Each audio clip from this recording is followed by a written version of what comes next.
À chacun son truc. Peter, lui, c'est la voile. Il est tellement obstiné qu'il a réussi à se faire offrir un vieux Starling qu'il a trouvé sur la plage. Si papa vient à la prendre, ça va chauffer. Enfin, c'est son problème. Le mien, c'est Claire. Elle ferait mieux de s'occuper des affaires de papa plutôt que de se mêler des miennes. Ah, elle m'agace. Mais je dois avouer que si elle ne m'avait pas provoquée, je n'aurais jamais gagné le cross du collège. Peut-être qu'on sera amis un jour.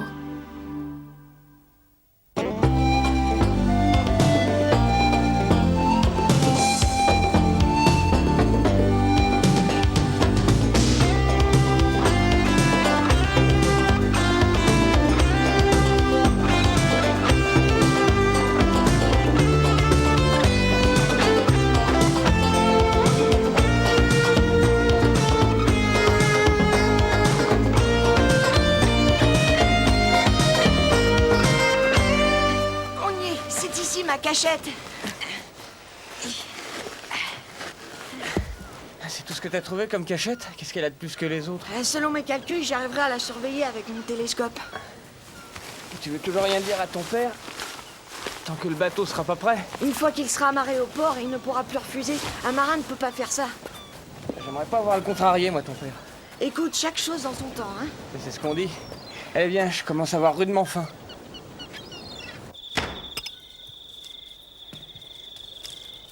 Ah bah c'est pas trop tôt mon vieux, tu nous as laissé éplucher les pommes de terre pour pouvoir faire ton devoir d'anglais soi-disant. Pas pour sortir toute la soirée. Tu ne les préfères pas avec la peau, toi?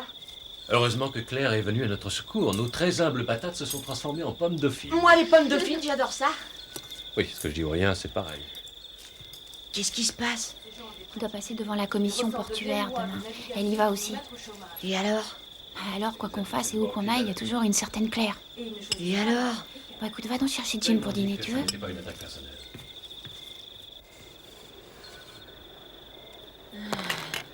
Celui qui a inventé l'anglais détestait les enfants.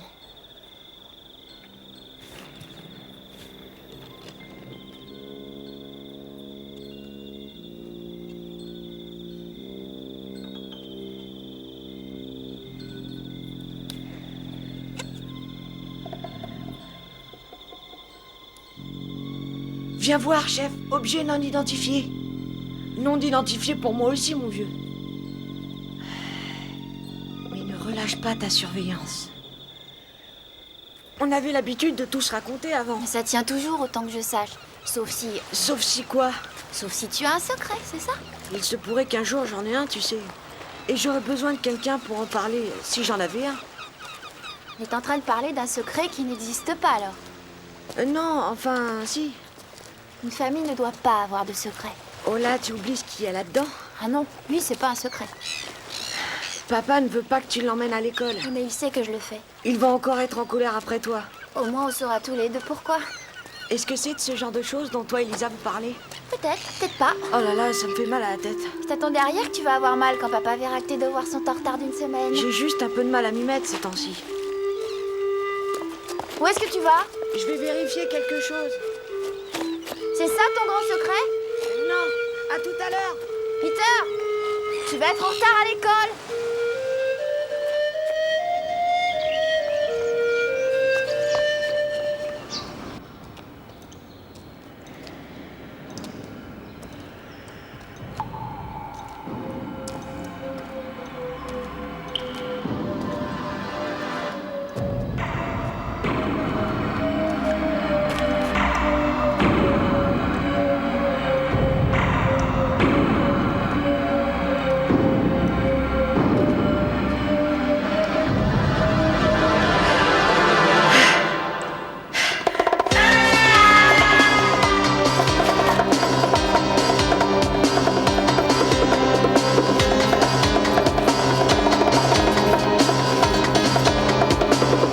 Oh, doucement, Peter. Tu voudrais me faire avoir une crise cardiaque? Pardon, chef.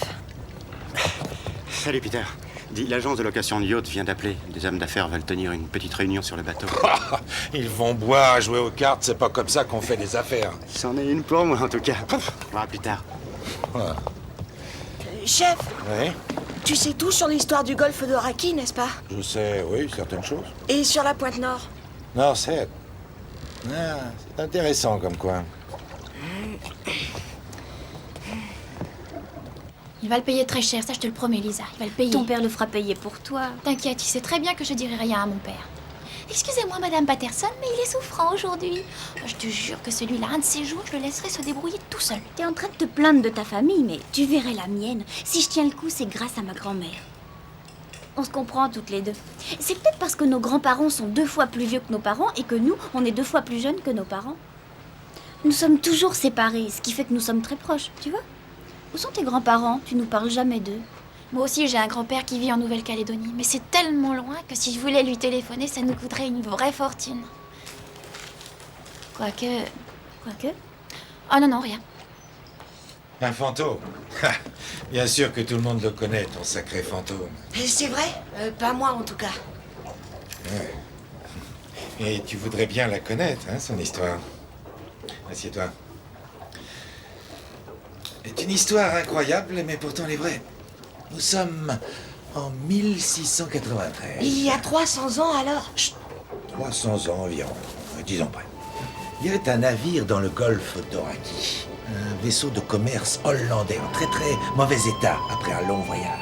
Combien de temps? Chut, ne m'interromps pas, Peter. Pour une raison qu'on ne connaît pas d'ailleurs, un des marins fut oublié lorsque le navire leva l'ancre. Non, tu ne m'interromps pas, hein?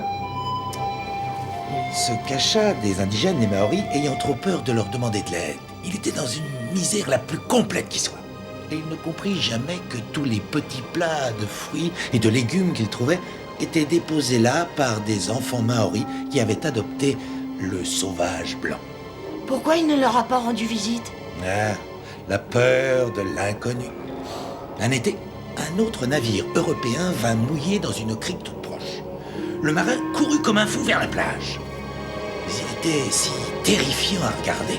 Si, que tous les marins le mirent en joue et POM! Et comment ont-ils pu faire ça? La peur à nouveau. Blessé, devenu fou allié, il se fraya un chemin jusqu'à North Head. Et de là, il vit partir le grand navire. La dernière chance s'envolait. Il poussa un cri de désespoir et il mourut. Son esprit fut condamné pour l'éternité à regarder les bateaux qui venaient et repartaient sur l'océan, mais il ne put jamais parvenir jusqu'à eux. C'est ainsi que le fantôme de la crique de North Head erre pour l'éternité. C'est une âme qui ne reposera jamais en paix. Je l'ai vu! Hein? Je l'ai vu, moi, je l'ai vu ce matin. Non, tu ne l'as pas vu. Et si, et j'ai vu une lumière cette nuit, alors je suis allé voir. Non, je te dis que tu ne peux pas. Et pourquoi? Je viens de l'inventer, Peter. Ce marin n'a jamais existé.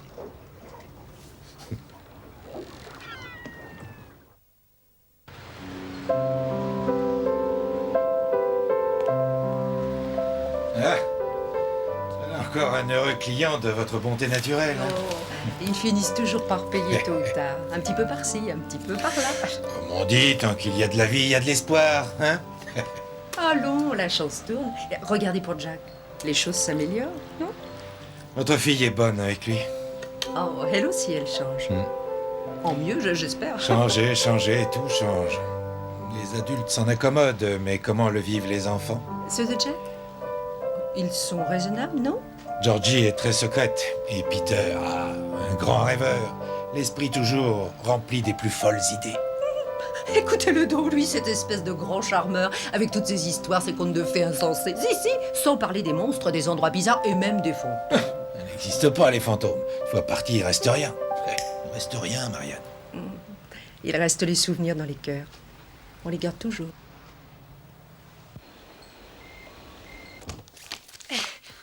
Ne refais jamais ça, je ne veux pas que tu rentres dans ma chambre sans frapper, d'accord? Pardon, Georgie, Sors, je je voulais- ne te parle plus, surtout après ce que tu viens de faire aujourd'hui. Mais ce n'était pas ma faute. Tu as manqué l'école une journée entière, où est-ce que t'es allé encore? Une demi-journée, ça ne compte rien pour l'école. De toute façon, j'avais une très bonne raison. J'ai vu un vrai fantôme. Peter, tu commences vraiment à Et m'énerver. c'est la vérité, écoute, en montant la pointe nord dans les tunnels, j'ai vu un véritable fantôme. Est-ce que tu crois que ça existe? Et bien sûr, puisque j'en ai vu un, je suis pas fou. Il faut que tu viennes avec moi demain, comme ça tu le verras aussi. Non, pas question.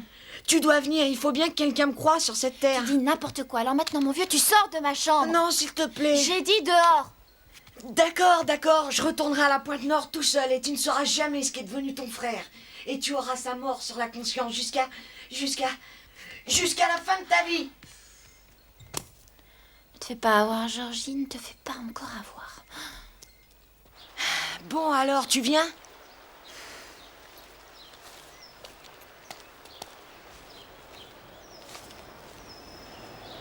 Tu te sens pas trop gêné de faire ça, non? Moi, non. Et c'est peut-être le fantôme que ça gêne. Bon, on va faire un tour là-dedans 5 minutes et ensuite on rentre à la maison. Ça te suffira pour vérifier qu'il n'y a pas de fantôme. Hein? Il y a un fantôme et tu vas le voir apparaître d'une minute à l'autre. Oh, bon.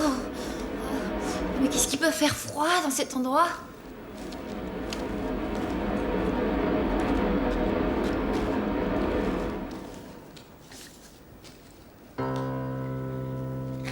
Quelqu'un habite ici. Sherlock Wilson. Mais c'est pas un fantôme, petit malin. Fais-moi confiance. C'est une vraie personne. C'est bien étrange tout ça. Regarde tous ces trucs. Eh, mais cette personne aurait 300 ans si elle vivait aujourd'hui, Georgie.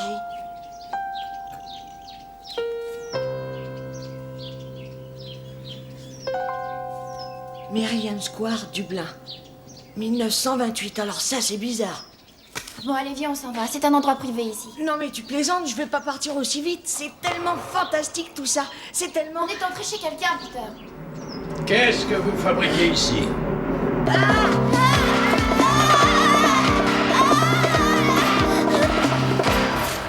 Qui c'était? J'en sais rien. C'est à toi de savoir. C'est toi qui m'as amené ici, non?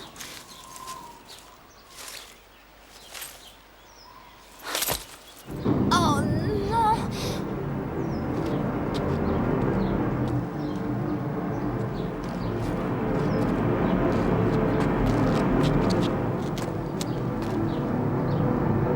Je vous interdis de lui faire du mal.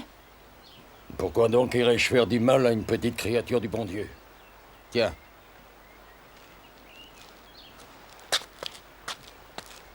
Partez, allez, laissez-moi tranquille maintenant. Vous n'êtes pas un fantôme? Vous êtes un marin, c'est ça, hein? De vrais petits Sherlock Holmes. Du balai, j'ai dit.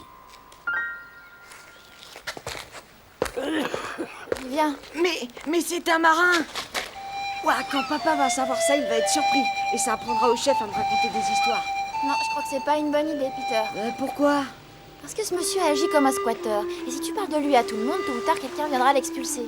Alors ça, c'est couru d'avance. Papa et le chef ne voudraient pas. On va garder ça pour nous quelque temps, d'accord? Et puis papa est assez occupé avec la commission portuaire, tu crois pas? Mais maintenant qu'on l'a rencontré, il va falloir s'occuper de lui. Tu as vu Will quand il est arrivé? Il doit faire un froid de canard dehors. Même le dimanche si c'est nécessaire. Et le fantôme va dormir sur le sol avec 2 couvertures. Et sans chauffage, bien sûr. Oh, c'est un marin. Il a sûrement dû vivre des moments plus difficiles. Oui, mais ce n'est pas juste. Je parie qu'il a travaillé dur toute sa vie. Et le pire, c'est qu'il lui reste plus rien. Plus d'amis, plus de famille, plus de maison.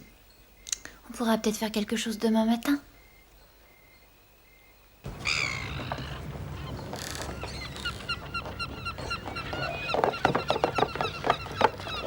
Et chef!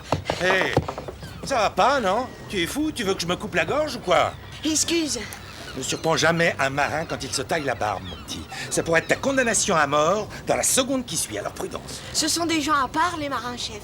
Bon, ils sont comme tous les autres hommes qui font correctement leur travail. Ou les femmes, n'est-ce pas, Georgie? Oui, mais comment ils finissent? Ah, comment on finit, tu veux dire? Oh, 3 petits coups de corne de brume venus du capitaine éternel et hop, le grand voyage sur les nuages. Tu te moques encore. Tu veux la vérité? Direct pour les grands fonds et on rejoint Neptune. Oh, chef. Ça a l'air très sérieux. Mais pourquoi? Oh, parce que nous, on a... Parce qu'on se demandait s'il y avait un endroit où vont les marins quand ils sont, disons, vieux ou malades. Enfin, tu vois quoi? Oui, je vois très bien, surtout avec le froid qu'il fait ces derniers temps. Ils doivent sûrement aller quelque part. Calme-toi, garçon. Laisse-moi réfléchir une seconde. Il y a des pensions où on peut trouver une chambre pas trop chère. S'il n'y a plus de place au foyer du marin, ce qui arrive souvent. Où il est, ce foyer? C'est dans Reynolds Street.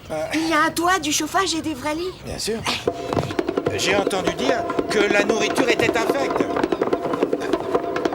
Mais pourquoi les gens sont-ils toujours aussi pressés de nos jours? C'est rien.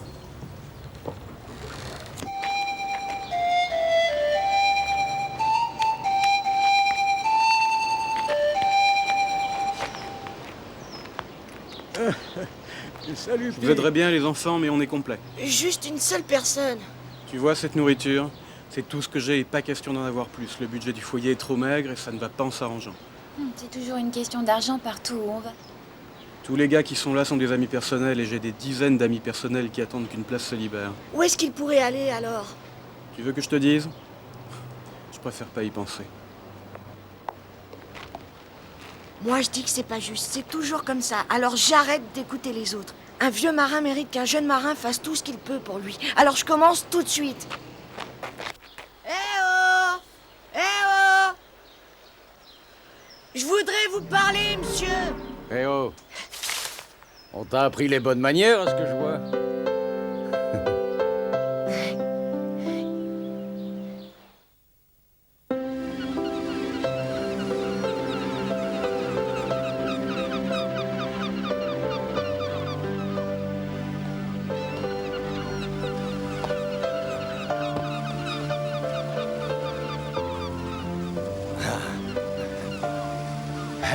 Merci, Peter. Monsieur Droymore. Patrick pour les amis, Peter, et pour certains qui ne le sont pas devenus. Alors c'est ça, si vous habitez dans les tunnels, c'est pour vous cacher? Je ne me cache pas. J'ai survécu à tous ceux qui se sont trouvés être mes ennemis. C'est le destin d'un marin de finir sa vie dans la solitude et loin de son foyer. Et ça doit toujours être comme ça? Non, pas quand on a des amis sur qui compter. Même s'ils aiment manger des frites qui ont un goût douteux. J'ai bourlingué 55 ans sur les océans. À 12 ans, tout ce que je savais, c'est que tous les jours, je me retrouvais avec un caban trempé. Et me voilà aujourd'hui. Mon caban est toujours trempé. Et je ne changerai de vie pour rien au monde. Depuis l'âge de 12 ans, vous avez dû aller partout dans le monde. J'ai tourné plus de fois autour de la Terre qu'un chat autour d'une cage à oiseaux. C'est fantastique, ça. Les marins voient la Terre sous tous ses angles, c'est une évidence. C'est pareil pour l'homme qui grimpe sur la plus haute montagne du monde. Il faut que tu suives ta propre étoile, Peter. C'est ça, la vérité. Moi, je la suivrai toujours. Ça, j'en suis aussi sûr que je suis là devant toi. Tu voudrais que je te raconte ce que va être ta vie, hein, c'est ça? Non. C'est la vôtre que je veux connaître. Tu veux que je te raconte ma vie? Je crois qu'il y aurait de quoi t'épater. D'autant plus qu'il y a une bonne partie qui est vraie. Ils ont réussi à gagner Madagascar avec la grand voile toute rapiécée. Alors tous les hommes écopés, sans relâche, avec un seau dans chaque main. Quel âge avait Patrick à ce moment-là? Il devait avoir 23 ans, non 24. Ah bah t'as plus qu'une cinquantaine d'années à me raconter, ah bah c'est chouette. Mais ce sont de très grandes aventures, Georgie, et elles sont toutes vraies. Salut les enfants. Salut.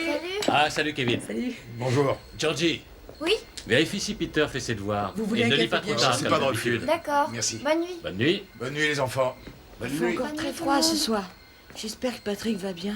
Oh, t'inquiète pas, ça ira. Allez, viens. Bon, écoutez tous. On sait tous pourquoi on est là. Notre problème, c'est de savoir comment riposter.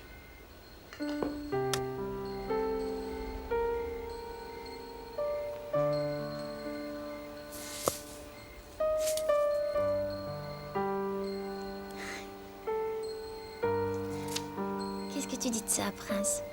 Cher grand-père, j'ai besoin de ton aide. La commission portuaire crée des ennuis à papa. Et Peter ne brille vraiment pas beaucoup à l'école. Et comme mon petit chinchilla est presque guéri, je vais devoir le rendre aux amis de la nature.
Patrick, Je vous apportais des affaires. Et puis ne dites pas non, hein, on n'en a pas besoin. Patrick, eh oh, réveillez-vous. Monsieur Droymore?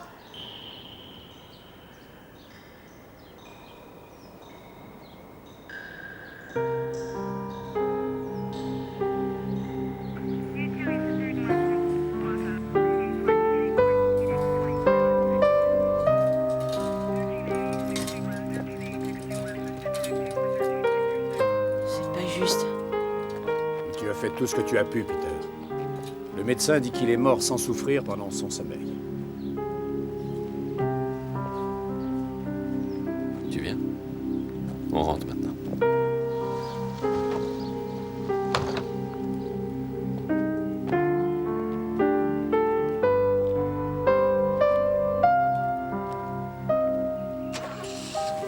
J'aurais dû faire quelque chose pour l'aider. Il arrive parfois qu'on ne puisse rien faire du tout. Non, je peux pas croire ça.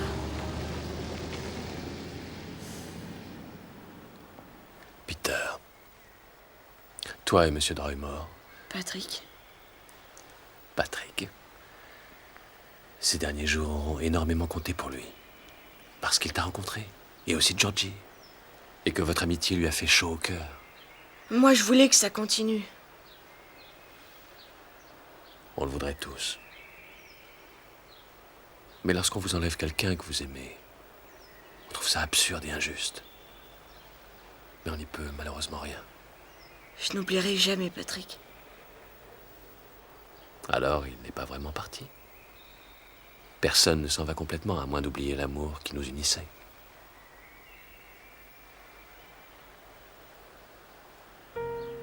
À ton avis, on a bien fait de devenir les amis de Patrick? Parce qu'il était vraiment seul, tu sais. Vous avez très bien fait. Allez, viens. On rentre.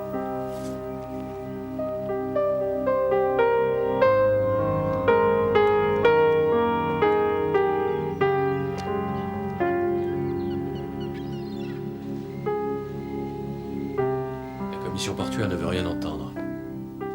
Si ce que dit Will est vrai, merci. Les promoteurs doivent être pressés de nous voir partir. Ce sont des on-dit. Il n'y a encore rien de concret. J'espère bien. Parce que si le Hunter est mis en cale sèche, ce sera la fin de tout. Plus de bateaux, plus d'argent. On n'en arrivera sûrement pas là. On croit que les choses ne peuvent pas aller plus mal et un beau jour vous découvrez que si. Et tout ce que vous avez gagné à la sueur de votre front, on vous le prend.